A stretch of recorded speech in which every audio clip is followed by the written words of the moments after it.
അറിയുള്ളൂ. പലരും എന്നെ കോണ്ടാക്ട് ചെയ്തിരുന്നു, പലരും എന്നെ വിളിച്ചിട്ടുണ്ടായിരുന്നു. ഈ കേരളത്തിലുള്ള അത്യാവശ്യം ലീഡിങ് പ്ലാറ്റ്ഫോമിലുള്ള പല ആളുകളും എന്നെ വിളിക്കുകയും സംസാരിക്കുകയും ഒക്കെ ചെയ്തിട്ടുണ്ട്. അവരൊക്കെ പറഞ്ഞിട്ടുള്ള അറിവുകളെ എനിക്കുള്ളൂ. എന്താണ് സംഭവിച്ചിട്ടുള്ളതെന്ന് എനിക്കറിയില്ല. രാഷ്ട്രീയ പ്രേരിതാണെന്ന് സ്വാഭാവികമായിട്ട് ആരോപണം ഇത് രാഷ്ട്രീയമല്ല. രാഷ്ട്രീയത്തിന്റെ കാര്യം എന്ന് പറയാൻ കഴിയുമോ? നിങ്ങൾക്കൊരു അനിയനുണ്ടായി, അനിയന് ഇങ്ങനെ സംഭവിച്ചാൽ നിങ്ങൾ ആരെങ്കിലും അതിന് പ്രതികരിക്കാതിരിക്കുമോ? എൻ്റെ വീട്ടിൽ ഞാനും അച്ഛനും അമ്മയ്ക്കും ഞാൻ ഒരാൾ മാത്രമാണ് ഉണ്ടായത്. ഞാൻ ഒരാൾ മാത്രമേ ഉള്ളൂ. എനിക്ക് എൻ്റെ ഈ ഒരു പ്രശ്നങ്ങൾ പറഞ്ഞ് ഇതാക്കാനോ സംസാരിക്കാനോ ഒക്കെ വേണ്ടി പലരും ഞാൻ ഇടപെടുത്താൻ ശ്രമിച്ചിട്ടുണ്ട്. പക്ഷേ ആ സമയത്തൊക്കെ ഞാൻ ഒറ്റപ്പെട്ടിട്ടേ ഉള്ളൂ. ഇങ്ങനെ ഒരു സാഹചര്യം ഉണ്ടായതിൽ ഞാൻ വളരെ ദുഃഖത്തിലായിരുന്നു.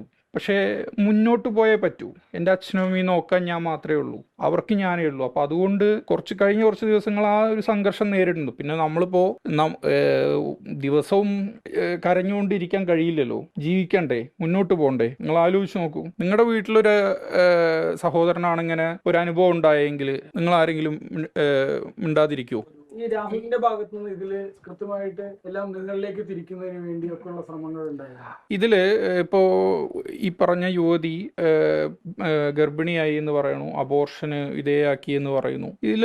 ഇത് എൻ്റെ തലയിൽ ചാർത്താൻ ശ്രമിക്കുന്നുണ്ടോ എന്ന് എനിക്ക് സംശയമുണ്ട്. പക്ഷേ കോടതിയുടെ പരിഗണനയുള്ള കേസാണ്. അതിൽ കൂടുതൽ കാര്യങ്ങൾ ഞാൻ നിങ്ങളോട് മാധ്യമങ്ങളിലൂടെ പറയാൻ ഉദ്ദേശിക്കുന്നില്ല. കോടതിയിൽ ചോദ്യം ചെയ്യുകയാണെങ്കിൽ അതിനെക്കുറിച്ചോ അല്ലെങ്കിൽ അത് അന്വേഷിക്കുന്ന സംഘങ്ങളുമായിട്ട് സഹകരിക്കാൻ ഞാൻ തയ്യാറാണ്. വിവരങ്ങൾ ശേഖരിച്ചു എന്ന് പറഞ്ഞു. അപ്പോൾ ഈ സ്വാഭാവികമായിട്ടും ഈ വിവരങ്ങളെല്ലാം അവരോട് പറഞ്ഞു. പിന്നെ ഇപ്പോൾ ഈ മുഖ്യമന്ത്രിക്കും DGPക്കും പരാതി നൽകി. മുഖ്യമന്ത്രിക്കും DGPക്കും പരാതി നൽകിയ എന്ന് പറഞ്ഞാൽ അദ്ദേഹം ഈ നാട്ടിലെ ഒരു MLA ആണ്. എൻ്റെ നാട്ടിലെ ചെറിയ ഒരു വേലിക്ക് അപ്പുറത്തും ഇപ്പുറത്തും ഉള്ള ആളുകൾ തമ്മിലുള്ള പ്രശ്നമല്ല. അങ്ങനെയായിരുന്നെങ്കിൽ അത് നാട്ടിൽ പറഞ്ഞു തീർക്കാൻ നിങ്ങൾക്കറിയാം അതെങ്ങനെ ഡീൽ ചെയ്യണം എന്നുള്ളത്.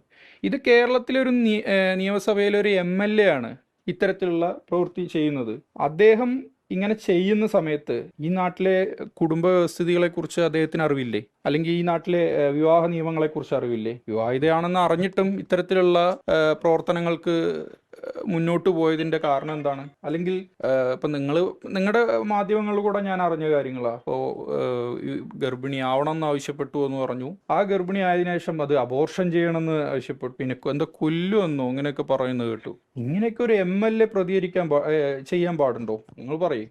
ജനങ്ങളെ സേവിക്കാനും ഈ വരുന്ന 5 വർഷത്ത് വികസന പ്രവർത്തനങ്ങൾ നടത്താനും നിയമനിർമ്മാണം നടത്താനും ഈ നാട്ടിലെ അതായത് നിയമസഭയിലെ നിയമനിർമ്മാണത്തിൽ പങ്കാളിയും അതിൻ്റെ അന്തസ്സത്ത കാത്തു സൂക്ഷിക്കേണ്ട ഒരു വ്യക്തിയും കൂടിയാണ് ആര്? MLA.